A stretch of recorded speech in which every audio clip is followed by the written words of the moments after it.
نحمده ونستعينه ونستغفره ونعوذ بالله من شرور أنفسنا وسيئات أعمالنا.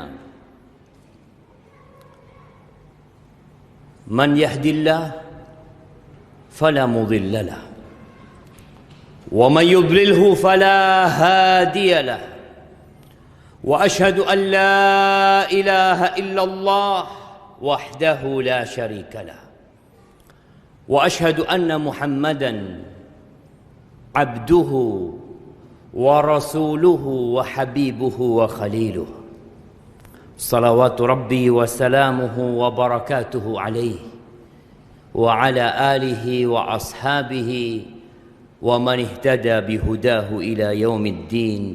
أما بعد، فيا معاشر المسلمين وزمرة المؤمنين رحمكم الله، أوصيكم ونفسي بتقوى الله فقد فاز المتقون. قال الله تبارك وتعالى في القرآن العظيم: يا أيها الذين آمنوا اتقوا الله حق تقاته ولا تموتن إلا وأنتم مسلمون. Wahai orang-orang yang beriman, Allah memanggil manusia-manusia yang meyakini bahwa tiada Tuhan yang berhak disembah kecuali Dia. Apa kata Allah? Ittaqullah. Bertakwalah kalian kepada Allah dengan sebenar-benarnya takwa, wala tamutunna illa wa antum muslimun, dan jangan kalian mati kecuali dalam kondisi Islam. Ahibbati fillah, innamal a'mal bil khawatim. Amalan itu tergantung penutupnya. Maka Allah berpesan, jangan kalian mati kecuali dalam kondisi Islam. Ada orang-orang yang hari ini sholat Jumat bersama kita, yang mungkin Jumat depan dia masih hadir bersama kita, Ramadan dia puasa bersama kita. Tapi siapa yang tahu apakah dia akan mati dalam kondisi Islam? Nggak ada yang tahu. Di dalam sebuah peperangan di masa Nabi alaihi salatu wassalam, ketika dua pasukan sudah mulai beristirahat, ada seorang laki-laki dari kalangan kaum muslimin yang berperang dengan bersungguh-sungguh. Bahkan dia tidak melewatkan satu musuh pun kecuali dia hadapi. Lalu ada obrolan dari para sahabat yang mengatakan, ma ajza al-yawm mithl ma ajza fulan. Hari ini nggak ada yang perjuangannya, yang pengorbanannya seperti fulan. Apa kata Nabi SAW? Amma huwa famin ahli nar. Oh, orang itu dia penghuni neraka. Para sahabat tatkala mendengar ucapan Nabi SAW ini, mereka heran. Kalau orang yang berjuang seperti ini masuk neraka, bagaimana dengan yang biasa-biasa perjuangan? Maka salah satu di antara mereka mengatakan, ana sahibu, aku akan ngikutin orang ini.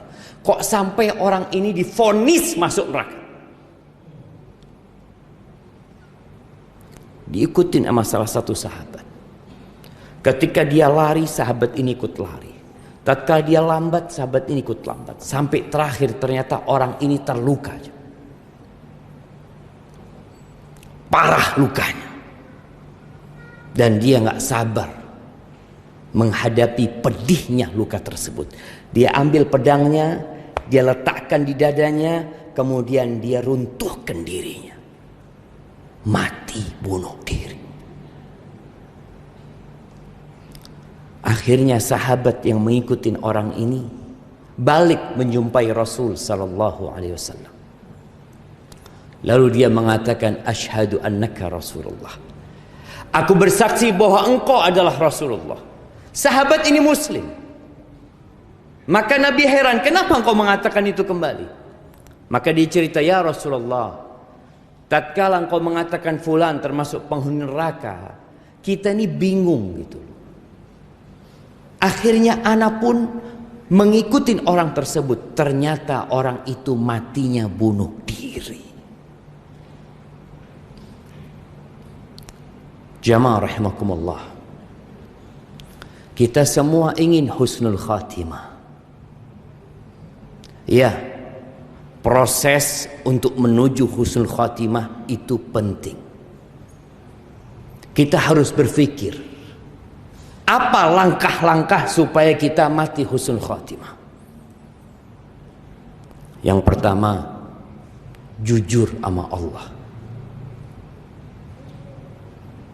Kita harus benar-benar punya waktu khusus berdua sama Allah Azza wa Jalla.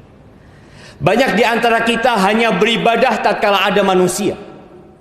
Dia bersedekah tatkala banyak yang lihat.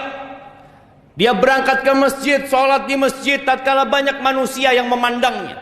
Tapi bagaimana kondisi kita tatkala kita sendirian, dikala tidak ada manusia yang melihat kita? Apakah kita benar-benar beribadah kepada Allah Azza wa Jalla?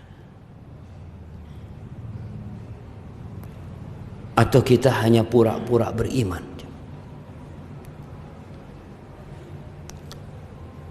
Punyakah kita waktu di sepertiga malam akhir, tatkala manusia tidur terlelap dalam mimpinya, kita bangun menghadap Allah Azza wa Jalla. Lalu kita menghamparkan sejadah kita, istri kita nggak ngelihat, anak-anak kita nggak tahu. Punyakah kita waktu itu?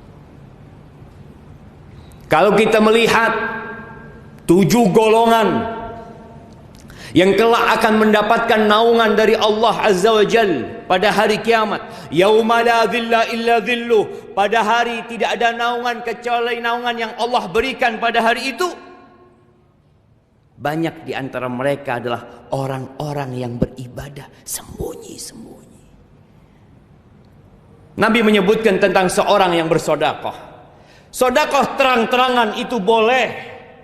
Kita datang ke masjid, ada kotak amal, kita masukkan duit, boleh, baik, asalkan ikhlas. Kata Allah, in tubdus sadaqat fa ni'mah. Baik engkau sedekah terang-terang. Wa in tukhfuha wa tu'tuha al-fuqara. Tapi kalau engkau sedekah dan engkau sembunyikan, engkau berikan kepada orang-orang fakir, fa huwa khairul lakum. Itu lebih baik buat kalian. Untuk membuktikan kita benar-benar beriman kepada Allah dan kita tidak main-main. Maka disebutkan dalam hadis itu, wa rajulun tasaddaqa bi sadaqatin fa akhfaha, dan seorang yang bersedekah dengan sebuah sedekah yang dia sembunyikan, hatta la ta'lamu shimaluhu ma tunfiqu yaminu, sampai tangan kirinya tidak tahu apa yang diinfakkan dengan tangan kanan. Kita punya amalan yang tersembunyi, jemaah, atau amalan kita semua terang-terang? Dan Nabi juga menyebutkan di antara 7 golongan itu alaihi salatu wassalam, wa rajulun dzakarallaha khalian fafadat ainah, dan seorang yang mengingat Allah sendirian lalu air matanya menetes. Mungkin sebagian kita pernah menangis karena sedih ditinggal orang-orang yang dicintai, menangis karena nasib yang buruk mungkin. Tapi pernahkah kita punya air mata yang kita teteskan karena takut sama Allah Azza wa Jalla? Atau semua tangisan kita adalah karena urusan dunia. Maka kalau ingin husnul khatimah, hendaklah kita memiliki amalan yang tersembunyi. Ada seorang salafus saleh yang berpesan, liyakun li ahadikum khib'un min amalin saleh. Hendaklah kalian atau setiap kalian memiliki amal soleh yang rahasia, yang sampai mati nggak ada yang tahu. Bagaimana cerita Ali ibn Husain ibn Ali Zainal Abidin yang dikenal dengan As-Sajjad, yang ahli ibadah di kota Madinah. Ketika Ali meninggal dunia, kota Madinah itu kehilangan sedekah sembunyi-sembunyi. Mereka baru tahu kalau ternyata yang biasa sedekah itu fulan. Kapan taunya? Ketika orang itu mati. Yang kedua, ahibati fillah, kalau kita ingin husnul khatimah, kita perlu menjaga kewajiban-kewajiban kita. Jangan sampai bolong-bolong sholatnya. Ya, kadangkala sebagian mengatakan, anak kadangkala beribadah, kadangkala berbuat dosa. Gimana kalau engkau mati tatkala engkau berbuat dosa? Maka tatkala berbuat dosa, segeralah bertobat kepada Allah Azza wa Jalla. Karena kita nggak tahu kapan ajal itu menyebut kita. Yang ketiga, jangan menunda amal soleh. Sebagian kita itu menanti-nanti. Oh, nanti, besok, pekan depan. Ada yang berpikir mau berangkat umroh, mau berangkat haji, dia dalam kondisi mampu, dia mengatakan nanti saya akan berangkat, tahun depan saya akan berangkat, saya akan daftar. Ternyata ajal menjemput dan dia tidak pernah berangkat haji. Padahal dia sudah mampu haji. Wajib sudah haji buat dia. Badiru bil a'mal. Kata Nabi SAW, segera kalian beramal. Segera. Kadangkala kita dengar nasihat, dengar ceramah, dengar kita, tapi kita tidak segera mengamalkan. Kata Nabi SAW, badiru bil a'mal. Segera kalian amalkan. Fitanan qatita'il lailil muzlim, sebelum datang fitnah-fitnah, kekacauan-kekacauan yang seperti potongan malam yang gelap gulita. Yusbihur rajulu mu'minan, pagi harinya dia beriman, wa yumsi kafiran, sorenya sudah kafir.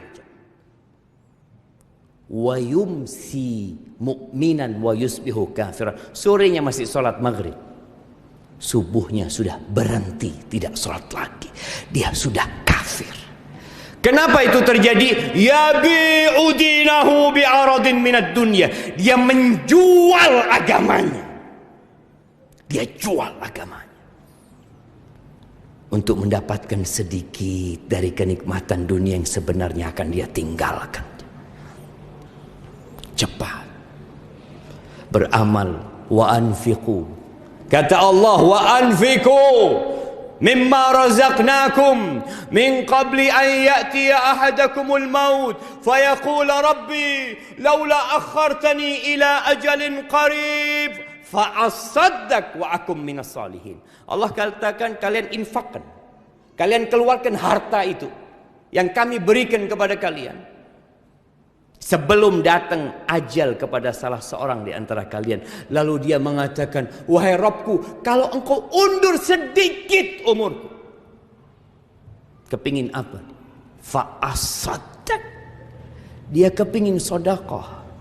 Tatkala dia melihat malaikat-malaikat datang dengan kafan yang dibawa oleh mereka, dan melihat malaikat maut hendak mencabut nyawanya, dia mengatakan, tolong undur waktuku sedikit.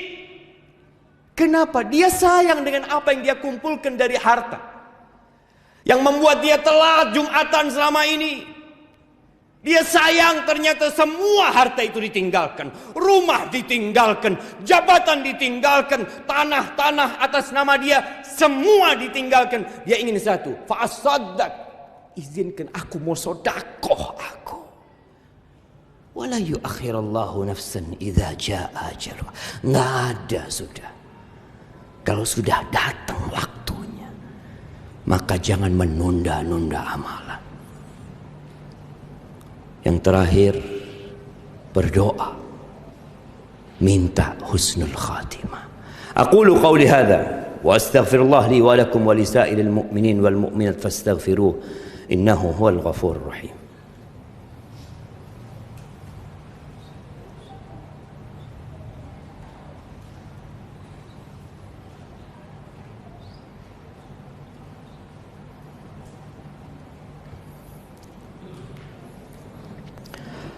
Alhamdulillah wa kafa. Wassalatu wassalam ala nabiyil mustafa sayyidina wa maulana Muhammadin wa ala alihi wa ashabihi wa man iqtafa, amma ba'd. Bicara doa minta husnul khatimah. Berapa kali kita minta sama Allah dalam sehari? Mungkin sebagian kita nggak pernah doa minta husnul khatimah. Nabi Yusuf alaihissalam berdoa mengatakan kepada Allah, tawaffani musliman wa alhiqni bis salihin.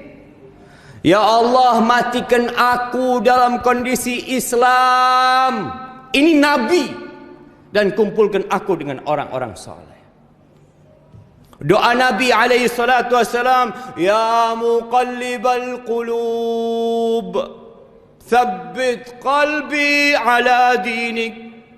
Seringkali Nabi membaca doa itu. Wahai yang membolak-balikkan hati, tetapkan hatiku di atas agamamu. Matikan aku di atas agamamu. Apa kata para sahabat? Ya Rasulullah, amanna bika wa bima ji'ta bihi, atakhafu alaina. Ya Rasul, kami udah beriman kepadamu. Kami percaya yakin dengan apa yang kau bawa. Apa engkau khawatir dengan kami ini? Kata Nabi alaihi salatu wasallam, na'am, aku khawatir.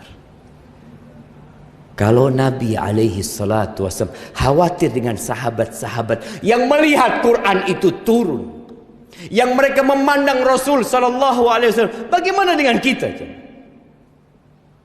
Beliau mengatakan hati manusia itu berada di tangan Allah Jalla Jalaluh, yuqallibuha kaifa yasha.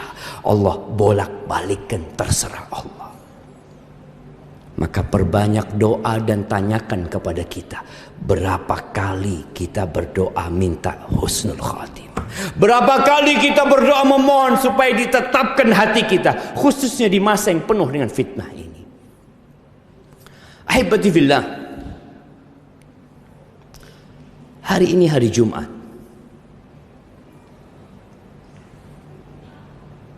Kita tahu ada sebuah surat di dalam Al-Quranul Karim, namanya surat Jumu'ah. Tapi sebagian kita sampai hari ini belum tahu dengan aturan Jumatan. Masih banyak yang hadir tatkala khotib naik mimbar. Tatkala malaikat-malaikat sudah tutup bukunya, kita hadir. Tapi kita nggak pernah telat kalau bekerja. Disiplin. Oh, fulan worker orangnya, tidak pernah telat, bahkan pekerja teladan. Tapi di rumah Allah dia selalu berada di soft terakhir. Nggak pernah dia kepingin berada di soft pertama. Nggak pernah dia kepingin datang duluan sebelum orang-orang datang. Ada apa sebenarnya? Apakah kita lebih berat dengan dunia kita? Sejumat sekali jemaah kita hadir untuk menyimak khutbah.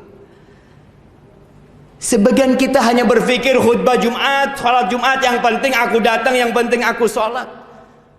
Engkau tidak masuk di catatan malaikat nanti.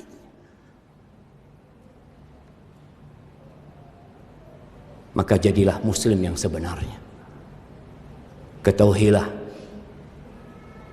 tatkala engkau meninggal dunia, ada 3 yang mengantarkan: keluarganya, hartanya, dan amalnya. Keluargamu yang engkau sekarang sibuk bekerja untuk mencukupi mereka. Hartamu yang engkau tumpuk supaya engkau bisa bersenang-senang, ketika engkau mati nggak ada yang ikut engkau ke kuburan kecuali engkau sedekahkan. Amal saja. Maka berusahalah untuk meninggalkan pekerjaan kita jauh-jauh waktu sebelum khatib naik mimbar, agar Allah memberkahi hidup kita. Ahibati fillah, dan di hari Jumat ini ada doa mustajab. Perbanyak salawat kepada Nabi SAW, dan di akhir Jumat itu perbanyak doa memohon kepada Allah. Innallaha wa malaikatahu yusalluna 'alan nabi. Sesungguhnya Allah dan para malaikatnya itu bersalawat kepada Nabi. Ya ayyuhalladzina amanu sallu alaihi wa sallimu taslima. Allahumma salli wa sallim wa zid wa barik wa an'im ala sayyidina wa maulana Muhammadin wa ala alihi wa ashabihi ajma'in. Allahumma ighfir lil mu'minina wal mu'minat wal muslimina wal muslimat al ahya minhum wal amwat. إنك سميع قريب مجيب الدعوات. اللهم منزل الكتاب مجري السحاب هازم الأحزاب اهزم أعداءك أعداء الدين يا رب العالمين. اللهم أصلح ولي أمرنا وولاة أمور المسلمين. اللهم أصلح ولي أمرنا وولاة أمور المسلمين. اللهم أصلح ولي أمرنا وولاة أمور المسلمين. ربنا لا تزغ قلوبنا بعد إذ هديتنا وهب لنا من لدنك رحمة إنك أنت الوهاب. ربنا آتنا في الدنيا حسنة وفي الآخرة حسنة وقنا عذاب النار. وسبحان ربك رب العزة عما يصفون وسلام على المرسلين والحمد لله رب العالمين.